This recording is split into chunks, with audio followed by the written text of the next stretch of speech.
In the natural hair community, there are so many rules that we have to play by, so many things that we should and shouldn't do, and to be honest, it can become very overwhelming, especially if your goal is to have long and healthy natural hair. You're gonna want to try and follow all these rules, but like I said, it just becomes too much at times. So for me personally, I decided a while ago to really listen and understand what my hair needs, and also to do my research. So ever since I have been researching and finding out that some of these rules are a bit iffy, I decided not to follow them anymore. So in today's video, I'm going to be talking you through all of the natural hair rules that I no longer follow. If you're interested, stay tuned.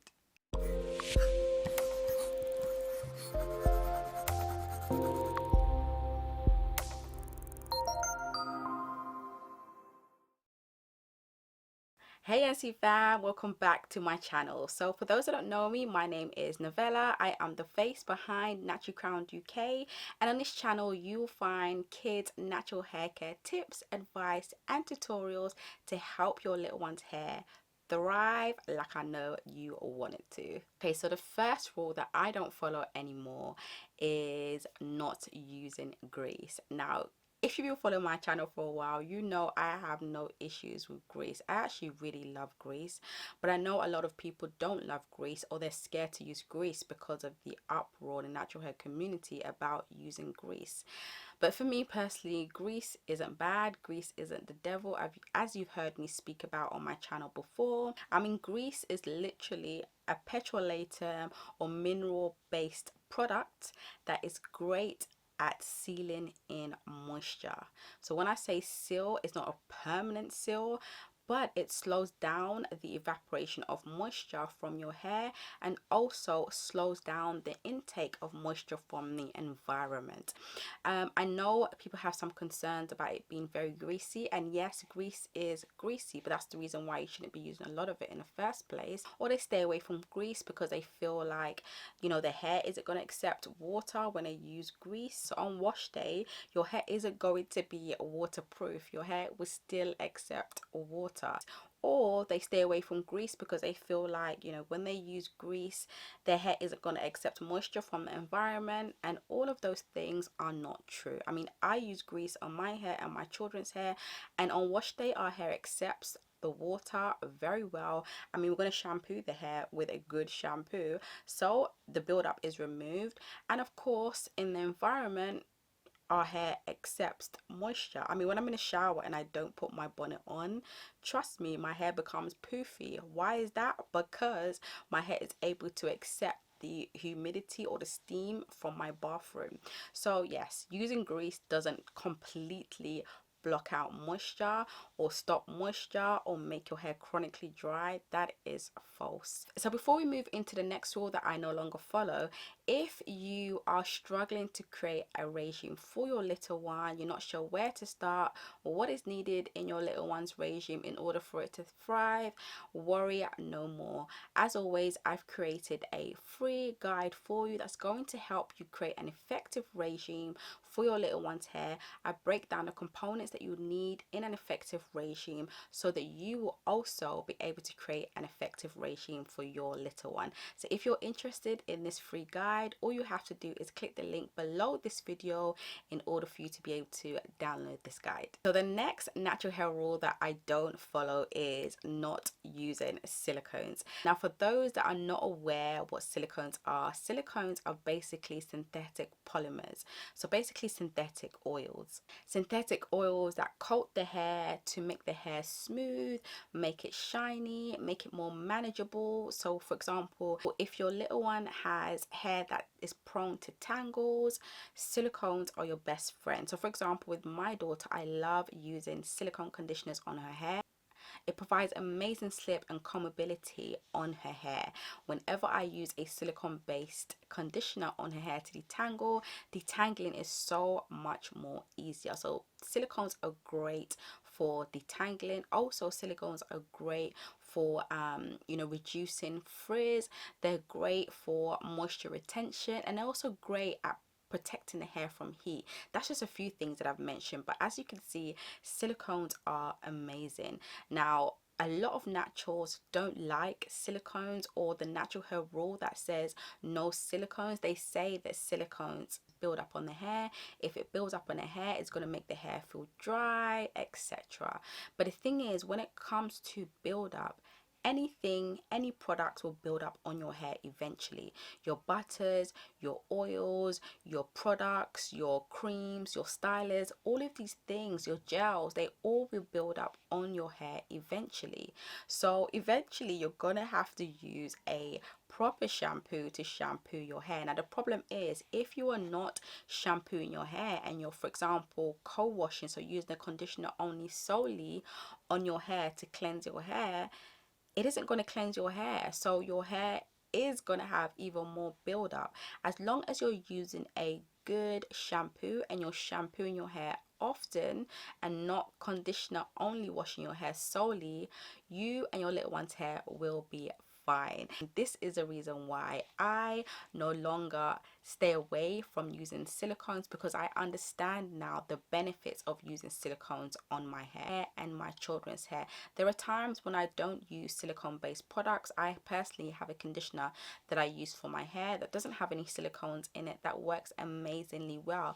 But if I have a silicone based conditioner, which I do, I'm going to use it. I'm not going to stay away from it, because silicones are amazing, especially if you have kinky, coily, curly, textured hair. You are going to benefit from using silicones. But like I said, as long as you're shampooing your little one's hair, you're going to be okay. You are going to be just fine. The next natural hair rule that I don't follow is staying away from parabens. So not using products that contain parabens. Parabens are actually one of the most effective preservatives out there, and it's the reason why we see it in so many products, including our hair products.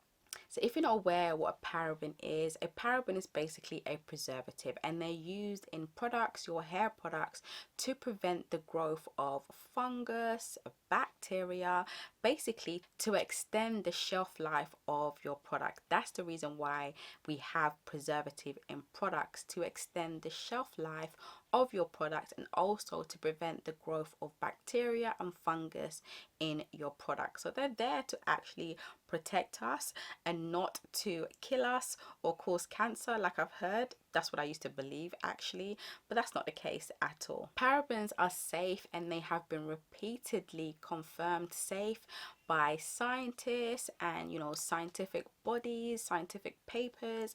Literally, it is safe. Parabens have been around for years and years and years. They've been around for a very long time. So if that's the case, why should I be scared? Why? I don't have time for that. If it has been proven that it's safe, I am going to use products that contain parabens in them. I mean, until they tell me that it's not safe, that's a different issue. But until then, I'm going to use products with parabens in them. I tell you something actually. There are loads of natural hair products out there, and I'm very particular on the types of natural hair products I use. If I see a natural hair product that doesn't contain any preservatives at all, that I have to put it in the fridge, I am not using it on my hair or my children's hair. And why is that? Have you ever put food in your fridge and it has expired or gone off? Exactly. Food can go off even in the fridge, let alone your hair products. So I'm not going to take that risk. Okay guys, before we get into the next natural hair rule that I don't follow, don't forget to download your free guide on how to create an effective regime for your little one.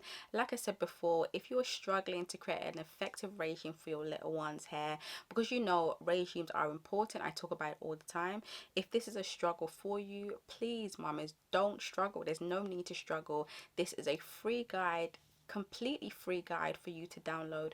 All you need to do is click the link below this video so you can get access to this free guide. Okay, so the next one is no sulfates. Let me tell you something, anti-fab. Sulfates are in your toothpaste. Can you imagine? I was running away from sulfates like sulfates were about to attack me. And then when I checked my toothpaste, sulfates were in my toothpaste. I'm putting sulfates in my mouth and I'm running away from sulfates in my hair. Does that make sense? It doesn't, guys. That's how crazy I was. Sulfates aren't bad. They are detergents and they are found everywhere in your shampoos, your shower gels, your toothpaste. They're found in a lot of household products. So the most common sulfates you'll find is ammonium lauryl sulfate, sodium lauryl sulfate, and sodium lauryl sulfate. So if you're not aware, sulfates are basically surfactants, and surfactants attract water and oil, and they do this to remove dirt and oil from the hair and scalp. Now the thing is, when it comes to sulfates, there are a lot of great shampoos out there that have sulfates in them. A lot of these shampoos, you'll find that they use secondary surfactants which aren't as harsh. Like for example, you may find a shampoo that contains sodium lauryl sulfate, and then it'll have like a secondary surfactant like your cocamidopropyl bentane, and this makes the shampoo a lot less harsher on the hair and the scalp because of the secondary surfactant. And there are a lot of quality based sulfate shampoos out there nowadays, but in general sulfates are quite harsh and they are drying, so that's why it's important not to use sulfate based shampoos often. So for example, for me and for my children, especially my oldest child, when I'm using sulfate based shampoos on my hair and her hair, I only use this every 4 to 6 weeks. There's no need to use sulfate shampoos on a weekly or bi-weekly basis, so that would be too much for me. As long as you're conditioning afterwards, there is no problem with using a sulfate based shampoo. As long as you're not using it often, you're okay. And yes, sulfates can be drying, but that's why you use a conditioner after, or a deep conditioner after you use a sulfate based shampoo. As long as you're doing that, guys, it is okay. And the next natural hair rule that I don't follow is the no poo the no poo rule, which is basically no shampoo at all in your regime. Now guys, my scalp, I could not handle that, not shampooing at all. Back in the days, I've tried using conditioner only or co-washes only on my hair, and it was a disaster for my scalp and my hair. It was build up galore, scratching galore. For me, I don't need my hair and scalp to have build up. I love to use a good quality shampoo on my hair. This is what keeps my hair, my scalp, my children's hair and scalp healthy. So yeah, that's a rule that I don't follow. I gave up that rule very quickly. Some of you may not know, but I have eczema, and yeah, it isn't a good combination. Co-washing solely on my scalp, eczema, now, I'm not saying co-washing completely is rubbish, but at least still have a shampoo in your little one's regime. For example, you may know I co-wash my youngest hair. Now, co-washing, there's so many benefits with co-washing, especially if you're doing like a midweek co-wash or using a co-wash to refresh your curls, your little one's curls. Amazing. But using conditioners only or co-wash solely without shampooing is a big no-no for me and my household. So like I said, we do co-wash my youngest one because you know she needs that boost of moisture midweek, so I do co-wash her hair, but it's very important that I shampoo her hair at the end of the week. The next rule that I don't follow is sealing my hair with cold water. Yes, NC fam, this is something that I tried. It was cold. It was cold. Why was I doing this to myself? I mean, I asked myself, like, why, Novella? Why? What is this about? Like, why? It's cold. Now, of course, I understand why, you know, this may be a rule, because some naturals believe that if you use cold water as your final rinse, this closes the cuticle or seals the cuticle. Firstly, our cuticles don't open and close. They're not like doors that can open or close. This actually used to be something that I thought our cuticles do, but they don't. Our cuticles lift slightly. They lift slightly, they don't open and close. They lift slightly, and then they can be smoothed down with conditioners. So when it comes to, using cold water rinses as a final rinse to, close the cuticle or to even make the hair shiny, that's another reason why some do the final rinses. It's a waste of time. And I tell you why. One, if you washed your hair properly and your hair naturally has a sheen or shine to it, you're going to see that on wash day if you don't have any buildup in your hair. Secondly, when it comes to closing the cuticle, like I said, the cuticle doesn't need to be closed, it will be smoothed. You can do that with a conditioner. When you use your conditioner, your deep conditioner, your cuticles are smoothed. Less frizz, moisture retention. That's all you need to do. So when I found that out, I was like, buy cold water. It's cold. I don't have time for that. So yeah, so for me to smooth my cuticle, to make it smooth, feeling soft, less frizz, I use a deep conditioner after I shampoo my hair. Because the thing is, when you are shampooing your hair or shampooing your little one's hair, using water, your cuticles, your hair, it swells. And as it swells, the cuticles are lifted slightly. So when you use a conditioner or deep conditioner, it helps to smooth down the cuticle, but it doesn't open or close. So yes, for me, I don't use cold water rinses for shine or for closing a cuticle. I have my conditioner that does that perfectly. So the next natural hair rule that I don't follow is trimming on a schedule. So whether that be every 6 weeks, every 4 weeks, whatever schedule that is, I don't follow that, guys. I really don't follow that. I trim my hair when my hair needs to be trimmed. If it doesn't need to be trimmed, I don't trim my hair. I mean, for me, I trim my hair a couple of times in a year, but like I said, I follow what my hair needs. If my hair is showing me signs that I need to trim it, I would trim it. Like, I don't mind trimming my hair. I have no issues with trimming. My problem is trim my hair on a schedule. I mean, our hair grows 0.5 inches a month. That is 6 inches in a year and 12 inches in 2 years. If I'm cutting my hair every 6 weeks, I'm cutting off all of my new growth if I'm cutting my hair that often. So for me, it just doesn't make sense. And I want to retain length. Of course, I want to retain healthy length. So I'm still going to trim my hair. I want to retain length. I don't have time to be just trimming off all of my new length when there's not really any need. The next natural hair rule I don't follow is finger detangling solely. This is something that I used to do back in the days, and I soon realized that I was making a huge mistake. Now with my hair, I get shedding. We all shed hairs. Our hair sheds about 50 to 100 strands a day. Now back then, I wasn't washing my hair as often as I wash my hair nowadays, and I noticed that finger detangling solely was causing me a lot of tangles and a lot of issues, a lot of matting. I was getting a lot of matting, particularly at my roots. So whenever I would finish my wash day, do my twist and unravel my twist out, I would find that I would have a lot of matting.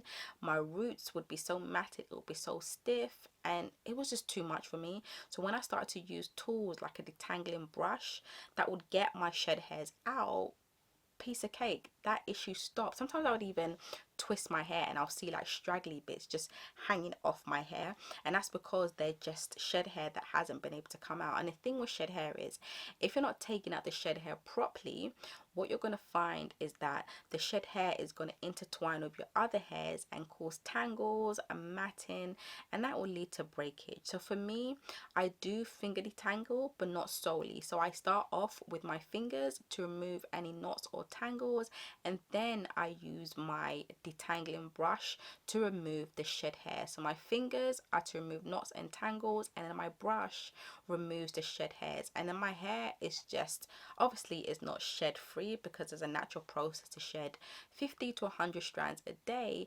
However, because I'm not making the shed hairs accumulate in my hair is doing so much more better. So I do the same thing with my children, and their hair is thriving. Okay, so the next natural hair rule that I don't follow is scalp oiling.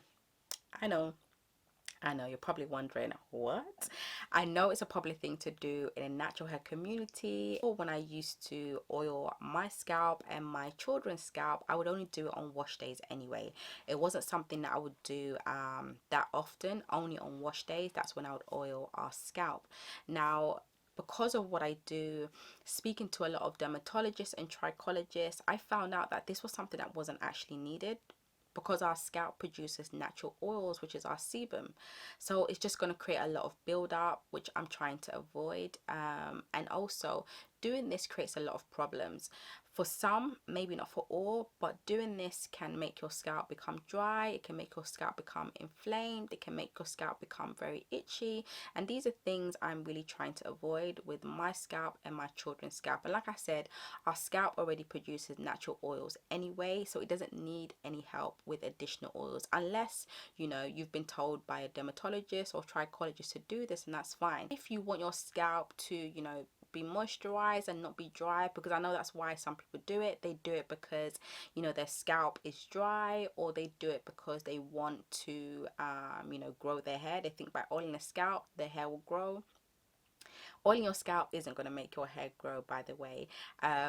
Oiling your scalp is just oiling your scalp. It isn't going to make your hair grow because your hair is growing regardless. And when it comes to dry scalp, what I found is when my scalp used to be very dry and I would oil it, when I switched to just, you know, washing my hair often, my scalp would be cleansed as well. I found that my hair and my scalp was more moisturized for me not oiling my scalp and just focusing on washing my scalp more often.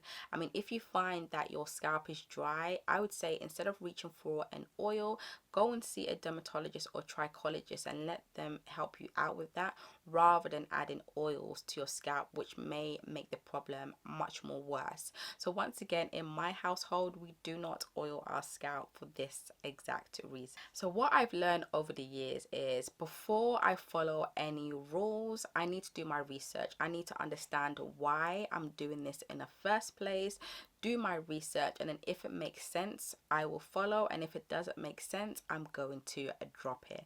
If you enjoyed this video, click here to watch my next video on why grease isn't the devil. You're going to enjoy that video, guys, so click there to watch that video.